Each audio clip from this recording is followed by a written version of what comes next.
மறுசீரமைப்பில் என்ன வேறு சிக்கல்கள் இருக்குன்னு பார்க்குறீங்க திரு ஜென்ராம்? இதில் வந்து ஒன்று சிறுபான்மை மக்களுடைய தொகுதிகள் பிரிக்கிறதுலேருந்து பல விஷயங்கள் இன்னைக்கு அலசப்பட்டிருக்கு. அதாவது பட்டியலின மக்களுக்கான தொகுதிகள் வரைக்குமான விஷயங்களை கவனத்தில் எடுக்கணும் அப்படின்ற வரைக்கும் பேசப்பட்டிருக்கு.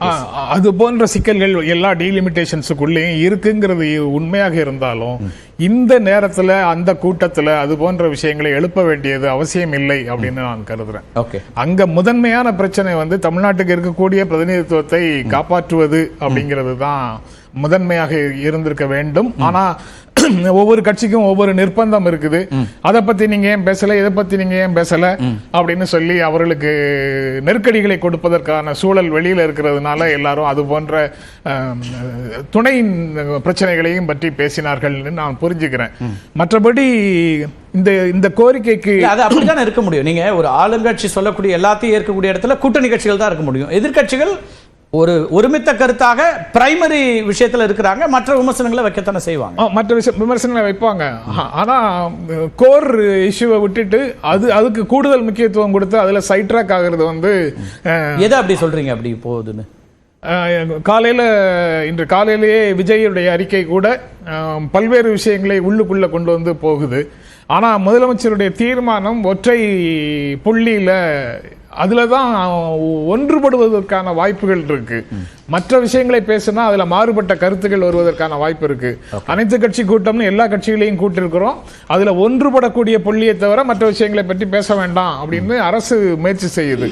அதை ஏற்றுக்கொண்டு அந்த புள்ளியை மட்டும் பேசுவதுதான் சிறந்ததாக இருக்கும்னு நான் நினைக்கிறேன். ஒவ்வொரு கட்சிக்கும் வேற வேற பார்வையர்கள் இருக்கலாம். அது ஒண்ணு.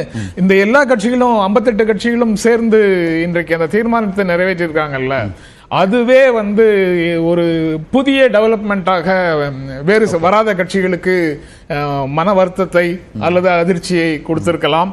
ஆனா இது ஒரு கிளியர் மெசேஜை கொடுக்குதுன்னு தான் நான் நினைக்கிறேன். மண்ணில் வேரோடி மாநிலத்தில் கால் பதித்து வீசும் புயற்காற்றை வெல்லும் வரை நின்று எதிர்ப்போம் அப்படின்னு தமிழ்நாட்டில் இருக்கக்கூடிய அரசியல் கட்சிகள் அனைத்தும் ஒரே குரல்ல இந்த பிரச்சனையை கையில் எடுக்கிறாங்க.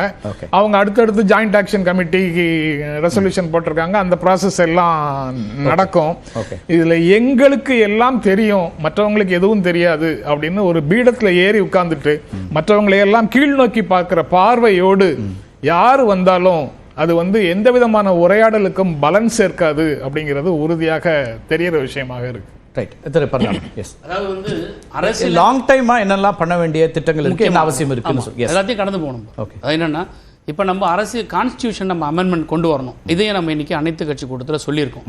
இந்த கான்ஸ்டியூஷன் அமெண்ட்மெண்ட் கொண்டு வரணும்னா அதற்கான ஒரு விழிப்புணர்வோ அதுக்கான ஒரு ஃபேமான ஒரு கமிட்டி இருந்தால் தான் சரியா இருக்கும். பாதிக்கப்படுற தென் மாநிலங்கள் இருக்கக்கூடிய அந்த ரெப்ரசன்டேட்டிவ்ஸ் ஒரு கூட்டுக்குழு உருவாக்கும் போது இது ஒரு ஸ்டேட்டோட பிரச்சனை இல்லை அப்படிங்கிறத ஒன்றிய அரசுக்கு இன்னும் அழுத்தமாக சொல்லுவதற்கான ஒரு முயற்சி இது. ஸோ இதெல்லாம் தான் வந்து புரிதல் இல்லாத அரசியல் கட்சிகள் இல்லை தமிழ்நாட்டில். புரிஞ்ச அரசியல் கட்சிகள் இருக்கிறதுனால தான் முன்கூட்டி இதை பற்றி யோசித்து அடுத்த அமெண்ட்மெண்ட் என்ன வரணும், அடுத்தது என்ன செய்யணும், எப்படி இதை கொண்டு போகணும்னு சொல்கிறது புரிதல் இல்லாத கட்சி இல்லை தமிழ்நாட்டில் இருக்கிறவங்கலாம், பகுத்தறிவு உள்ள கட்சிகள் தான். அதனால தான் இன்னும் எல்லா ஜிடிபியிலும் இன்ஃப்ராஸ்ட்ரக்சரில் தமிழ்நாடு முன்னோக்கி இருக்கிறத தவிர பிஜேபி ஆளுகிற மாநிலங்கள் மாதிரி இன்னும் நம்ம தமிழ்நாட்டுக்கு சென்ட்ரல் ரயில்வே ஸ்டேஷனில் வந்து இறங்கி இங்கே வந்து வேலை செய்யறதுக்கு வரக்கூடிய இடத்துல தமிழ்நாடு இல்லை. புரிதல் கட்சி இருக்கக்கூடிய தலைவர்கள் இருக்கிற மண்ணு தான் இன்னைக்கு தமிழ்நாட்டுக்கு இந்தியாவுக்கு அரசியல் சொல்லி கொடுக்குது. சகோதரர் சொன்ன மாதிரி நிறைவா இருமொழி கொள்கைகளை படித்த எல்லாரும் தான் இவங்க 2 பேரும் கையெழுத்துப்பட. இன்னொரு விஷயம், அக்கா தமிழேசை வந்து இருமொழி கொள்கையில் மட்டும் படிச்சதில்ல, தமிழறிஞருக்கான கோட்டாவில் தான் மெடிக்கல் சீட்டே வாங்கி படித்தாங்க. இப்படி வந்தவங்களே வந்து இன்னைக்கு மும்மொழி கொள்கைக்கு பற்றி ஆதரவு கூறாங்க. தான் வேதனையாக இருக்குது. அதாவது புரிதல் இல்லாத கட்சிகளோடு போய் சேர்ந்ததனுடைய விளைவு இன்னைக்கு புரிதல் இல்லாமல் இருக்கிறாங்க. பாஜக ஒரு புரிதல் இல்லாத கட்சி.